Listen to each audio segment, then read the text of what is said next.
So I never really like discussed it or talked about it this much on this channel, but like I'm a huge anime fan. It consumes like a good portion of my life, to be honest with you. Like a lot of other young black people back in the day, Dragon Ball Z was sort of my entry to it, mainly with the video games that I was like really addicted to, like the Budokai series and the Budokai Tenkaichi series.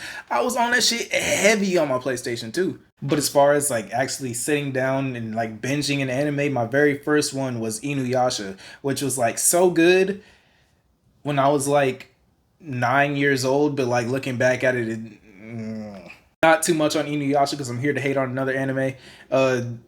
It's good for what it is, you know what I'm saying? But after I watched Inuyasha in its entirety, even that like final arc garbage that they dropped, I ended up pivoting into other animes, some more top tier peak animes, you know what I'm saying? I found myself watching stuff like Hunter x Hunter and Bleach ended up being my favorite anime for quite some time. Then I ended up watching One Piece, and I caught up to it completely, all 1,000+ episodes. And I mean, it's a cool show. I mean, I kind of like it. Nothing.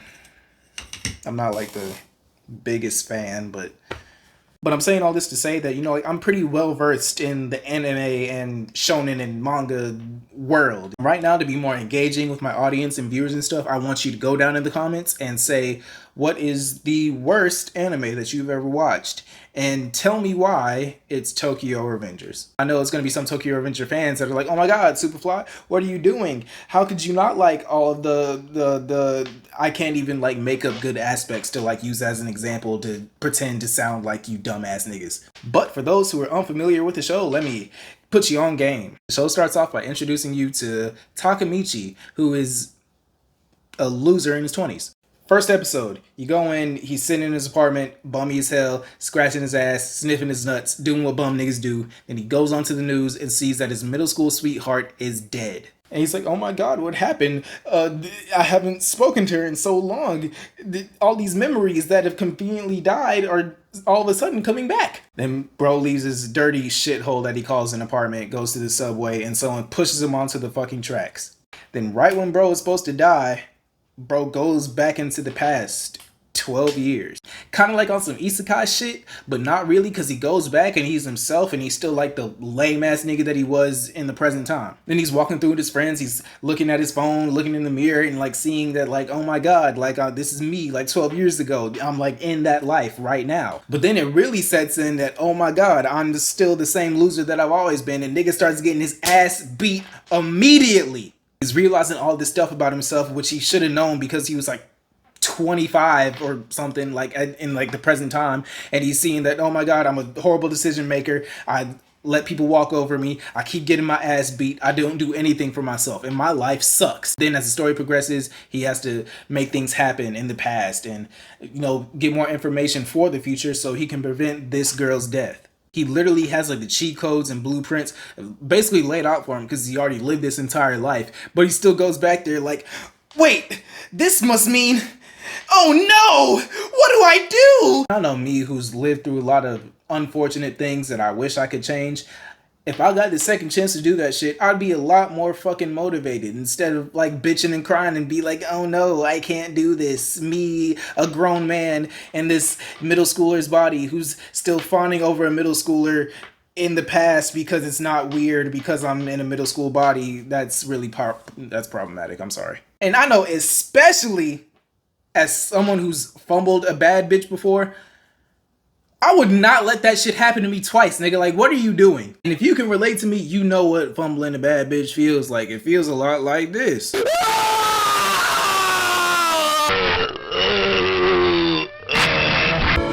rather die before I come in life. So with that mental image in your noodle now, I want you to ask yourself, what would you do in this kind of situation where you might end up fumbling a bad bitch twice, and like not just fumbling in the sense like, oh, we broke up and she moved on and stuff, like, nah, this bitch dies.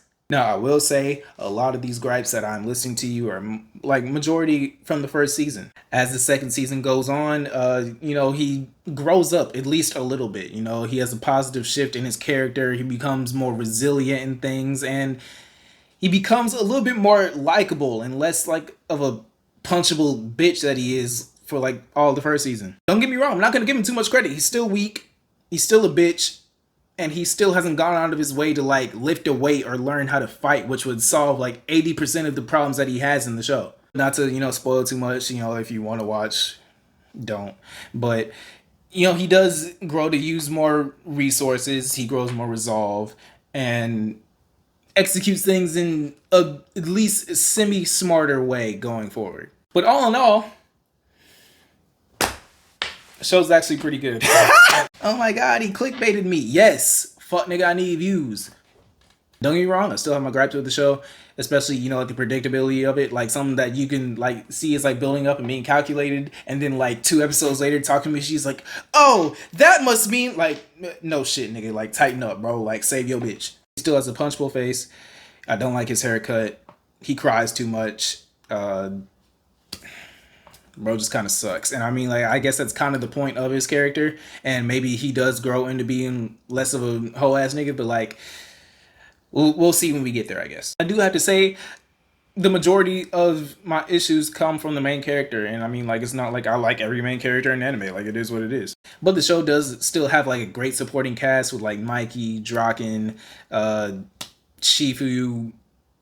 I'm blanking on names. I haven't watched this show in a couple months. And these side characters do provide a great dynamic, great dialogue, and they've given me some pretty decent emotional scenes that like got me choked up a little bit. You know what I'm saying? I'm not gonna say I cried because the hoes are watching, but like, you know, like it did something to me. I'm not gonna lie. But overall, it is a pretty great story, at least so far. And is it the worst anime ever, as the title says? No, that's actually Demon Slayer, but that's another video. That's all I got for y'all. I'm recording this and I'm supposed to do 2 vids a week.